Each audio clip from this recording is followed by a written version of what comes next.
Rusai puola Europą. Ir nieks nieko negali padaryti. Turbūt neberseniausiai girdėjot, kad iš Baltarusijos ir Kaliningrado rusai Lenkiją puls. Ir nieks nieko negali padaryti. Arba jeigu rusai sugalvos Baltijos šalis pulti, nieks nieko negali padaryti. Rusai iš Kaliningrado ir Sankt Peterburgo pusės atplaukė į Gotlando salą, į vidury Baltijos jūros, į vidury taip vadinamo NATO ežerą ir nieks nieko negali padaryti. Ir tai yra mūsų žiniasklaidos žinios jums. Visi panikuojantis straipsnių pavadinimai. Ir tai pastaruoju metu ir karts nuo karto mes iš tikrųjų tokių straipsnių pavadinimų sulaukiam ir vieni tai kažkuriem žmonėm tai sukelia mažą paniką, tokiam kaip aš, tarkim, tai dažniau sukelia juoką. O tuos scenarius šiandien ir panagrinėsime, kiek metai iš metų, kiek kartų visokių buvo kurta istorijų, kur Rusija puls, kada, kodėl, kaip jie ruošiasi. Bet pradžiai reikia suprasti, iš kur tokios istorijos iš viso atsiranda. Ir tai dažniausiai būna koks nors karininkas, o gal profesorius kažkurioje šalyje teoriškai pagalvojo, pasakė savo mintį, ką galėtų Rusai nuveikti, o gal kažkur buvo vykdoma karinė simuliacija ir vėlgi kažkas teoriškai sugalvojo, kad tai būtų įmanoma. Iš to teorinio dalyko žurnalistai pasigauna mintį ir parašo antraštę. Ekspertai įspėja. Ir tai iš teorijos jau gaunasi įspėja, o straipsnėje pačiame jau būna rašoma Rusija ruošiasi. Tai 3 stadijos būna. Kažkieno, sėdėjo žmogelis kažkur pagalvojo, kad taip teoriškai įmanoma. Nors teorija ir praktika yra labai 2 skirtingi dalykai. Bet kažkas pagalvojo, kažkas iš tos teorijos padarė įspėjimą ir kažkas iš to įspėjimo parašė, kad rusai garantuotai ruošiasi vienam ar kitam scenarijai. O tai ir pabandom per kelius juos praeiti ir pasižiūrėti, kur tai yra realybė ir kur įmanoma, neįmanoma iš vis tokį scenarijų sulaukti. Ir pastaruoju metu, ką mes girdėjom, tikrai nemažai buvo toks nemažas sujudimas, netgi jeigu sugebėjo TV3 televiziją pasigauti, radijas sugebėjo pasigauti tą žinią,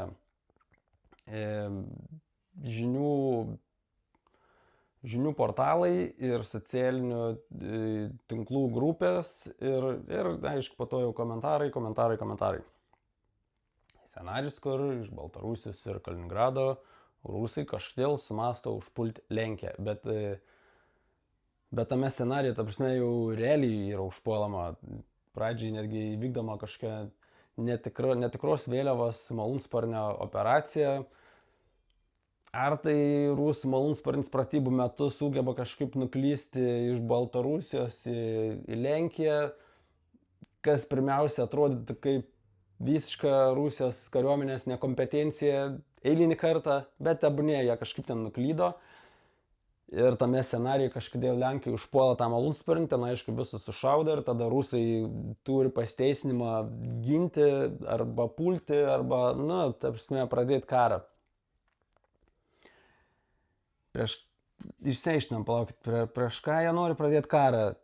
Prieš Lenkiją, prieš šalį, kuri praktiškai, daugiausiai ginkluojasi šiuo metu Europoje ir didžiausias investicijas ginklavimuis, bene didžiausias skiria visoje Europoje, prieš šalį, kuri yra NATO narė, prieš šalį, kurioje amerikiečiai neperseniausiai uždegė žalią šviesą savo nuolatiniam karių buvimui, tai yra jau šiuo metu jau ten jau sėdi virš 10 000 Amerikos karių. Ir kažkodėl rusai sprendžia tą šalį užpulti. Po to, kai jie susikirto Ukrainai, sako, davai užpuolam dar vieną tokį kietesnį riauštėlį, dar vieną iš tų kietesnių tokių Europoje. Ir tikimės, kad jie nieko nepadarys ir tame netgi scenarijuje yra tokia vieta, kur Amerika lieps Lenkijai neeskaluoti ir tiesiog dėrėtis, nes taip veikia Lenkijos karinė vadovybė, jeigu juos puola, Lenkai skambina su savo prezidentarijos ar Trumpui skambina ir klausia, ar mes galim gintis. Na, kurioje čia vietai kažkas nesaina tarp to scenarijaus, ne? Nes jeigu dažniausiai, kur visi iš tikro scenarijai tokie apokaliptiniai, galim sakyti, jie yra sugedusio telefono scenarijai, kurie pateikia patį blogiausią įmanomą variantą, koks tik galėtų įvykti, kur tu tik eitų, visur paslidai, visur nugriuvai, visur susilaužai kaulus. Ar tai Lietuva pultų, ar Latvija, ar Estija, ar Suomija, na, įsivaizduojam, tas rytinio flango šalis, nė viena šalis niekada pati nesigina, yra piešiamas toks vaizdas, kad laukiama NATO sprendimo, nes tikriausiai taip visos šalis ir veikia. Jos tiesiog negali pačias gintis. Ar aš kažko nesuprantu? Nes kiek aš prisimenu, tai jeigu Lietuva puls Rusiją, tai Lietuva ginsis. Jeigu Lenkija puls, tai Lenkija ginsis.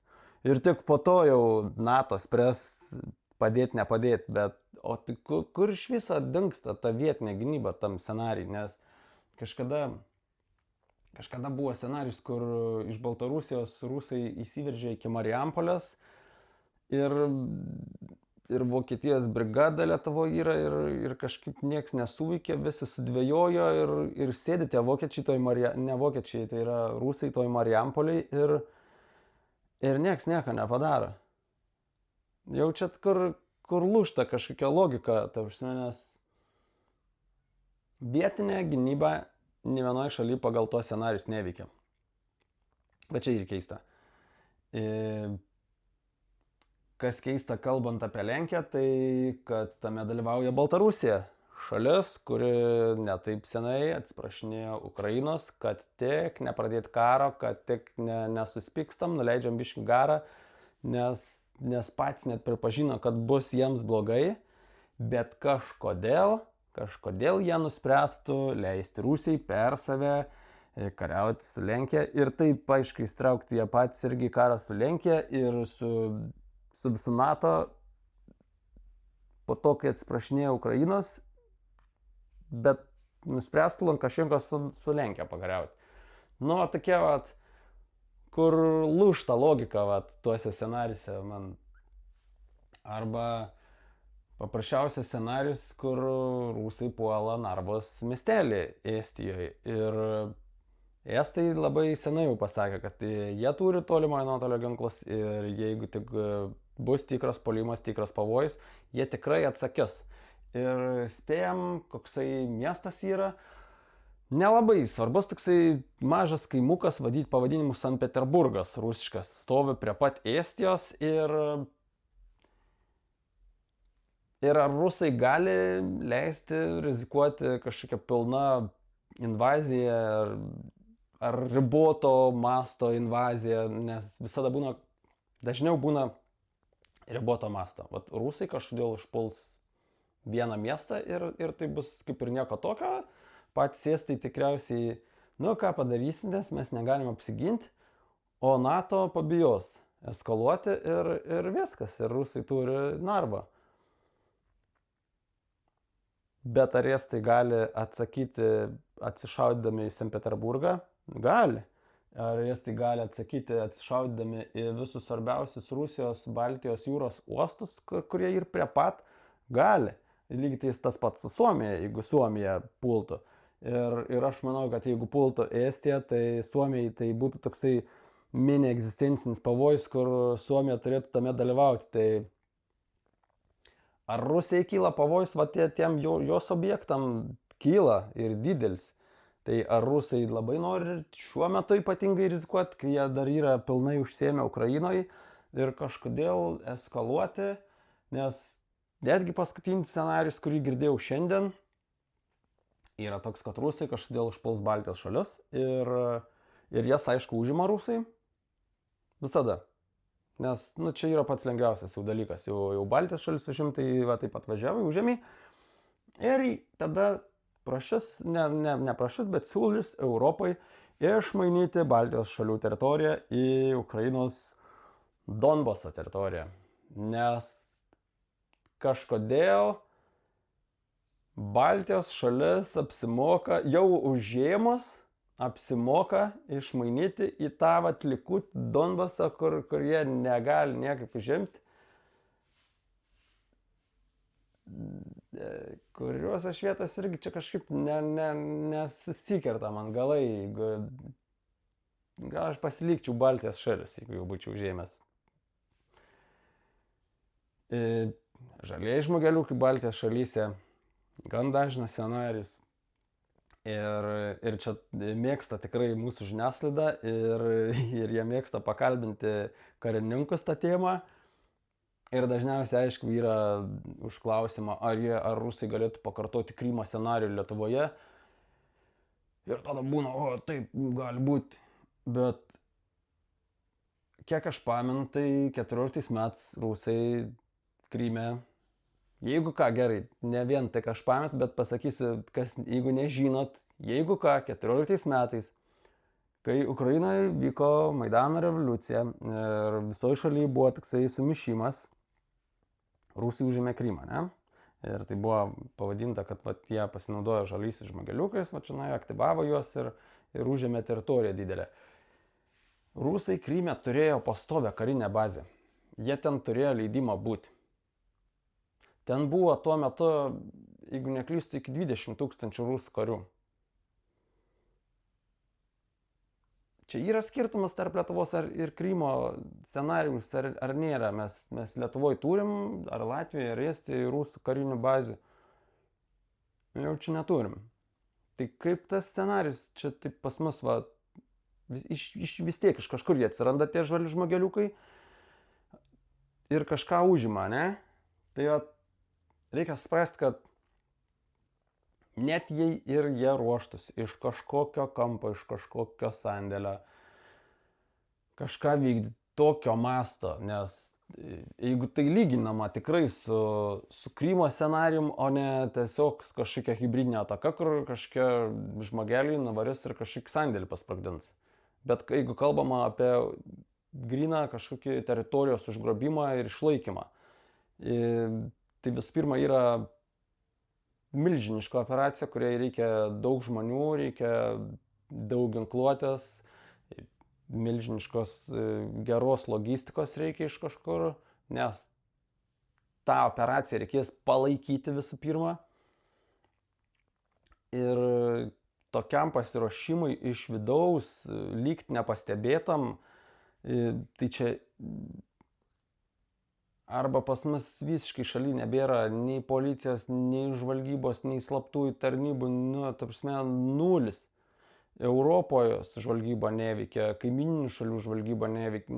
Visi tyli arba nesidalina informacija tokia didžio operacija lygt nepastebėtai šiuo metu, ypatingai kai viso rytinio flango budrumas yra tikrai padidinto lygio, tai praktiškai neįmanoma praslysti. Ir netgi jeigu mes galvotumėm, kad kažkokiais būdais ten tie žalieji žmogeliukai gali, tarkim, įsiveržti iš Kaliningrado pusės, nes tuo metu, kai prasidėjo Narvos scenarijai, jeigu pamenat, internete buvo pasklidusios netikros nuotraukos su Narvos Respublikos vėliava ir po to vienu metu buvo netgi kažkas įmetė, gal tie patys raskeliai pasklidė tokią biškį panikuojančią žinutę su Klaipėdos Respublikos vėliava ir tada teoriškai iš Kaliningrado jie čia biškį įsiveržė ir tada dar turim įsivertinti savo kariuomenę ir mes turim šaulius dar, kurie veikia dar atskirai, ta prasme teritorinės gynybos vienetus turim ir šiuolaikiniai mūsų šauliai jau tikrai nebėra tie šauliai, kurie būdavo, jie gan aktyviai treniruojasi kariuomenę ir bendradarbiauja. Latvijos ir Estijos, šaulių analogai, taip sakant, jie irgi turi. Jie yra dar labiau sukarintos grupės ir atsakymas, ta prasme, būtų ir didelis. O logistika mažai įmanoma, nes tai yra tik Kaliningradas. Baltarusiją vėlgi aš iš karto atmetu, nes sakau, kažkodėl su Ukraina nenori kariauti, bet jie kažkodėl norėtų įsivelti karą su NATO šalimi, o NATO iš karto pasiduotų ir sakytų, gal dėrimės, tai ta prasme taip nevyksta. Visi NATO scenarijai yra lygiai taip pat, kaip Rusija gali turėti kažkokį scenarijų užimti Suvalkų koridorių, tai lygiai tiek pat NATO scenarijai ir kaip atsakas yra eliminuoti, ta prasme, Kaliningradą, nugesinti, kad jis būtų kariniu požiūriu visiškai nereikalingas. Net tokiam pat lygiai, kaip dabar Ukraina izoliuoja Krymą, tai ta prasme Kaliningradas būtų taip pat izoliuotas. Ir tas Suvalkų koridorius, tas 65 km kažkas tokio, nebeveikia, tada jau gaunas koridorius iki jūros. Tai tokie scenarijai gan juokingai skamba, arba visi scenarijai susiję su Zapad pratybom. Ta prasme, netgi žinau tokių žmonių, kurie išsikraustė iš Lietuvos dėl to, kad vyko pratybos ir, ta prasme, žmonės supanikavo. Bet, nes pas mus, kai praeitie jos vykdavo, ta prasme, visada būdavo paskelbiama, kad ar tai 90 000 karių bus Rusijos vakariniai dalyje ir Baltarusijoje ar kiek. Ir kažkodėl tikriausiai visi įsivaizduoja visada, kad tie kareivėliai bus kur nors čia prie mūsų sienas ir jeigu jau eis, tai tie visi 90 000 eis. Ne, ta visa grupė karių būna pasiskirstę po labai didelę teritoriją. Ir ta prasme, kad prie mūsų sienos čia keli tūkstantėliai kažkur ganas, taip visiškai pasakysiu, tai yra niekai. Nes visada tuo metu, ko nebūna paminėta dažniausiai, kalbant apie Zapad pratimas, kad lygiai tuo pat metu analogiškai Lietuvoje ir Lenkijai ir Latvijai vyksta tiek Lietuvos kariuomenės pratybos, tiek NATO pratimas, tiek gal kaimyninių šalių pratybos. Tai prasme, pas mus dažniausiai būna 19, gal net keliasdešimt tūkstančių NATO karių, šitam rytiniam flangė tuose keliuose šalyse ir įskaitant vyksta jūrų pratybos ir oro patruliavimas. Ta prasme, knibždė tų kareivėlių čia pas mus visada. Ir tokiu momentu pulti yra praktiškai neįmanoma, nes ir žvalgyba būna sustiprinta pastoviai ir taip toliau, ir taip toliau. Tai čia būdavo taikos metu. Ta prasme, ir tik vykstant Zapad pratimam, ta pastiprinta tokia žvalgyba ir stebėjimas. O dabar, kadangi tas pavojus realus, tai jis yra nuolatinis. Nuolatinis, ta prasme, virš mūsų šalių pastoviai vyksta oro patruliavimas. Ir dar kartą priminsiu, kad daug žmonių pergyvena, kad iš Lietuvos išvyko rotacinė amerikiečių grupė. Vietoj to mes juk žinom, kad vokiečiai savo brigadą kūrė Lietuvoje. Ir tarp kitko, ne per seniausiai vokiečių daliniai, tos brigados dalis darė pratybas mechanizuotas palei Baltarusijos sieną. Ir vokiečiai ir pasakė, kad mūsų tikslas yra būti pasirengus iš karto, tą pačią akimirką. Kas dar nežino, tai į Vokietijos tą brigadą patys vokiečiai integruoja visas naujausias technologijas, kurie jie šiuo metu kūrė, kurias tarėsi su Ukraina, kurias mokosi panaudoti atsižvelgiant į karą Ukrainoje. Ir ta vokiečių brigada bus tokia viena moderniausių, ką turi vokiečiai. Iš viso bus, sėdės Lietuvoje kaip tiek. Ir plus mūsų dar pilna brigada bus sukomplektuota. Ir kažkoks pavojingas scenarijus yra mažai įmanomas. Ir esu pasakojęs tą vienam iš pirmų epizodų, bet priminsiu, kad jeigu ir vyksta kažkoks pavojus, ta prasme, vyksta realus konfliktas karinis, tai tie kariai, kurie tuo metu yra Lietuvoje, tai yra įskaitant vokiečių brigadą ar dar kažkokie užsienio kariai, NATO kariai, tarkim, jie neturi laukti jokio leidimo. Nes dažnas scenarijus būna, kad vokiečių brigada sėdės, nieko neveiks, arba skambins Vokietiją, klaus ką daryti, jie sakys, nieko nedarykit. Ne, tie kariai aktyvuojasi iš karto. Jie yra karštojų zonai. Jie neturi nieko klausti. Jie nereikia jiems atsiklausti, pradėti veikti. Jie iš karto dalyvauja, paprastai pasakys, jie iš karto kariauja. Na taip pat. Ir jau tada, kai tie kariai jau veikia, įskaitant Lietuvos karius ar dar kaiminių šalių karius, jeigu ten jau žiūrint kokio masto ten konfliktas, jau kai pradeda kariauti, tada visa NATO per tą laiką tarėsi, kaip greitai ir kada greitai pasiūsti likusias pajėgas. Bet jau čia jau viskas vyksta. Ta prasme, lygiai taip pat kaip pradžioje aiškinau, kad Lenkai apsigintų, jie neturi skambinti Amerikai ir klausti, ar mums galim gintis. Lenkai patys vis pirma gynos.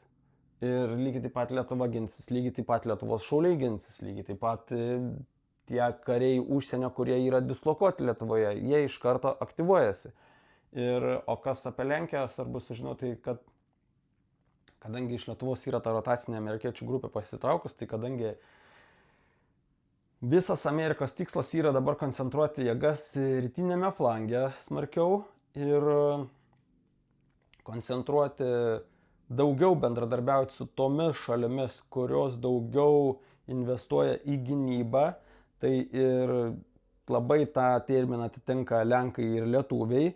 Ir daugiau investuoti tas šalis, kurios daugiau ginklų, tarkim, perka iš Amerikos, daugiau bendradarbiauja su Amerikos ginklų gamintojais, kas vėl atitinka Lenkiją ir Lietuvą. Tai vienam geriausiam scenarijui ta rotacinė grupė grįž į Lietuvą, dar geresni prezidentas mūsų aišku tikis, kad bus pasiektas sustarimas dėl pastovaus amerikiečių buvimo, bet jeigu toks pesimistiškesnis scenarius, tai yra amerikiečių grupė visada bus Lenkijai. Lenkijos stiprinimas ir yra tikslas palaikyti stiprų rytinį flangą, kad jeigu kas, galim būtų staigiai permesti į artimiausias šalis. Ir tai yra ir logistika iš Lenkijos į Ukrainą, ir ar tai būtų į Rumuniją permesti karius galima, ar į Lietuvą, ir ar juos ten gražinti į Vokietiją, jeigu kažkam reikėtų ir taip toliau, ir taip toliau. Bet ta prasme, Vokietija yra amerikiečių didelis kontingentas, dar apie 30 000 karių, bet ten Vokietija yra tokia logistinė grupė Amerikos karių. Lenkija šiuo metu tampa karinė grupė, jau mechanizuotų tų brigadų vienetas. Taip kad viską mes, ta prasme, turim vietoj. Ir kažkokio baisaus puolimo, ypatingai visi tie scenarijai bliūkšta, kol dar Rusija yra užimta Ukrainoje. Ir pats šauniausias ir toks juokingiausias tas man scenarijus tai yra, kur Rusija iš Kaliningrado ir Sankt Peterburgo pusės atplaukia kažkodėl į Gotlando salą ir vėlgi pavadins tai NATO ežeras, kur visos šalis aplink ir vien NATO šalis ir jie kažkodėl užima tą salą, kažkodėl nieks nieko nepadaro, vėlgi visiškai ignoruojamas tas faktas, kad tai kur švedai yra, nes šiaip švedai jau tos salos gynybą sustiprino 14 metais, kai Krymas buvo užimtas. Ir neperseniausiai prieš gerus metus vėl buvo rašyta, kad dar stiprina pajėgas tenai. Bet kažkodėl kažkokiam scenarijui kažkas sugalvoja, kad rusai nuplaukia ten vidury Baltijos jūros, kur pastoviai patruliuoja NATO laivai, kur pastoviai vyksta NATO lėktuvų žvalgyba, jie ten nuplaukia, užėmė tą salą, švedai iš vis nieko nepadarė, NATO persigando tebūnie.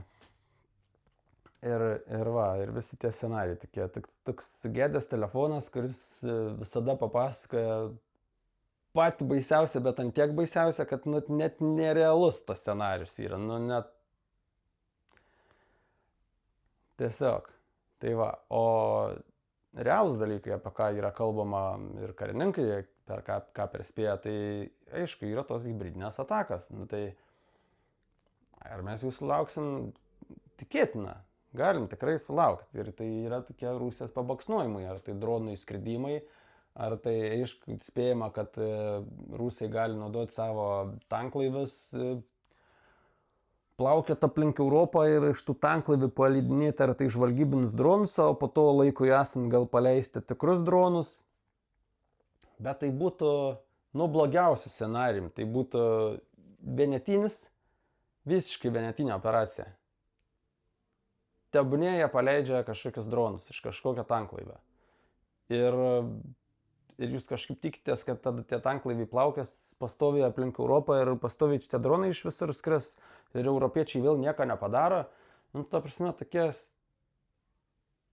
keistoki pamastymai ir tada koks tikslas yra Rusijai surizikuoti, užpulti kažkokią šalį ir tikėtis, kad, nes čia yra 50-50. Arba NATO, taip sakant, peršiks, paprastai pasakys, arba Rusija išakės. Nes jeigu imti, kad ir be NATO, Europos tiek biudžetą visą, tiek industrinę galę, tai Rusija, kad ir ant žemėlapio didžiulė yra, bet Rusija pasidaro tada nykštukas. Ir ant kiek yra paišama, ypatingai visokie vatiniai komentatoriai visada pasakoja, kad kiek gali tą Rusiją erzinti, čia tikrai prisiprašysit. Bet iš kitos pusės, o kiek Rusija gali Europą arba visą NATO erzinti? Nes, jiem tas pats scenarius galioja, ta prasme, piam ant piam, ta prasme. Jie jau prakišo Ukrainai ir labai smarkiai prakišo.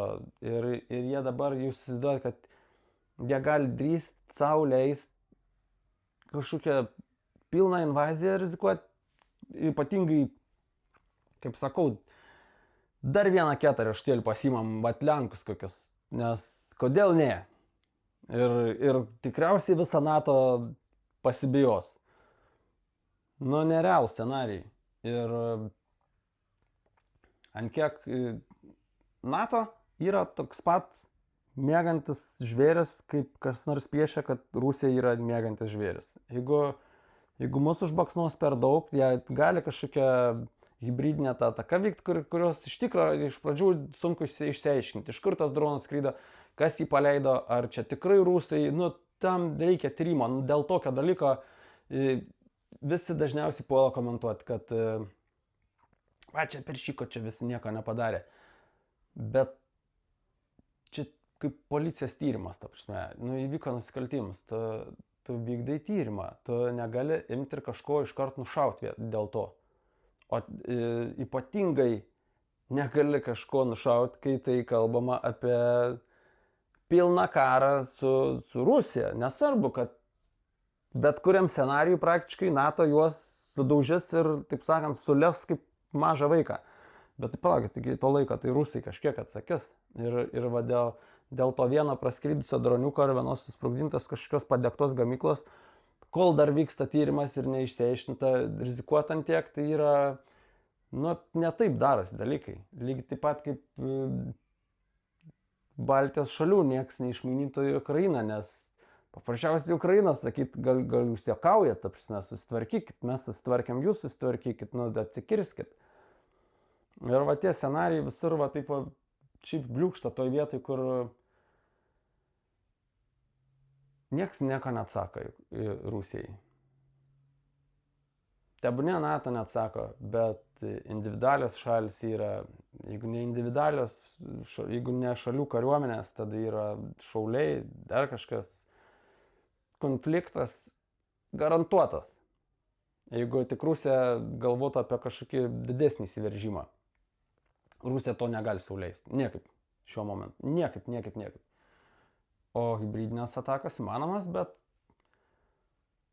po kiekvienų tokių atakų dažniausiai visa Europa susiema ir sustiprina dar kažkokį finansavimą ar tai Ukrainai, arba sustiprina sankcijas Rusijai ir tai vienu ar kitu atveju tai veda iki Rusijos pralaimėjimo, kuris praktiškai yra jau šiuo metu neišvengiamas. Tik tai klausimas, kiek jie dar ilgai spardysis ir kiek jie žalos pridarys, bet ta prasme, kad jie jau krenta į tą bedugnę, tai čia yra kelias į vieną pusę jau.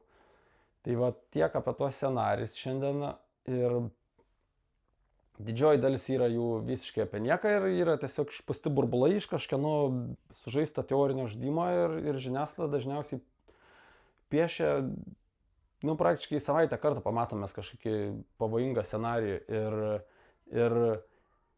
ir vietoj to, kad tiesiog išaiškintų gudriai žmonėm, kaip gali būti ir kaip negali būti, tai tiesiog būna išpūstas kažkoks burbulas, kur vat Rusija puls ir viskas.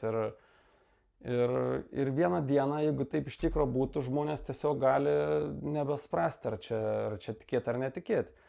Tai geriau va tuos scenarius visus taip labai logiškai pamastyti. Ar tai iš tikro įmanoma, kas yra pasakojama žmonėm. O tam kartui, jeigu patiko, paspauskit laiką, tikrai laukiu komentaro, ką jūs galvojate apie tokius scenarius. Ir prisijungti prie kanalo ir dar apžvelgsim daug labai įdomių temų. Tai iki.